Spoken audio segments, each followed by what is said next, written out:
تعلیم کوم وګورو نن سبا نو موږ د الله جل شانه د کلام نه غافل کړیو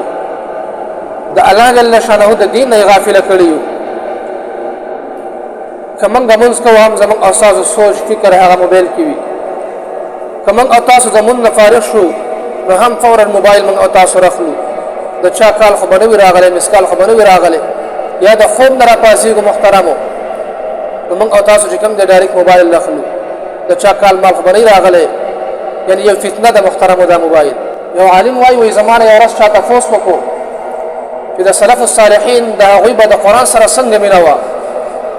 نو هغه وایي چې زه حیران شوم چې زه ته څه جواب ورکړم ده ته زه اخر وخت څه ویم نو ما ورته جواب ورکړو چې د سلف الصالحین د قرآن سره داسې مینه وه لکه څنګه چې د نن سبا نوجوان تفقیه هغوی د موبایل سره مینه ده هغه سلف الصالحین چې کله په لار باندې روان وو نو هم د قرآن کریم تلاوت به یې کولو چې کله به هغوی ناسو هم د قرآن کریم تلاوت به یې کولو یا به ملاسو په هر حالت کې به د قرآن کریم تلاوت کولو او د نن سبا نوجوان هغه محترم هر وخت هر ټیم کې چې کوم دی هغه موبایل یوز کوي حالانکه په موږ باندې کلونه تیر شي لیکن موږ تاسو قرآن روانخلو قرآن ته چې کوم دی لاس خو نه لګو دا زموږ دپاره څومره لوی نقصان دی څومره د افسوس خبره ده چې موږ او تاسو باندې ټول کار تیر شي او قرآن لاس کې روانخلو الله جل شانه فرمایي ومن اعرض عن ذکری فإن له معیشة چا چې زما د دین نه مخ واړاو د ذکر نه مخ واړاو فإن له معیشة ضنکا نو زه به د هغه ژوند لنډ تنګ کړم یعنی مال دولت به ورسره ډېر زیات وي لیکن ژوند به یې کم کړم ونحشره یوم القیامة اعمى او په ورځ د قیامت به دا زړون راپاسوم بیا به د الله جل شانه ته عرض وکړي قال رب لما حشرتني اعمى وقد كنت بصيرا ای الله زما خو په دنیا کې چې کوم دی سترګې وي ما خو به هر څه لیدل په دې به ما هر څه کتل وقد كنت بصيرا او زه چې کوم دی اوس ړوند یم الله جل شانه به ورته وفرمایي قال كذلك أتتك آياتنا فنسيتها وكذلك اليوم تنسى تا ته چې کوم دی زما آیاتونه در رسېدلي وو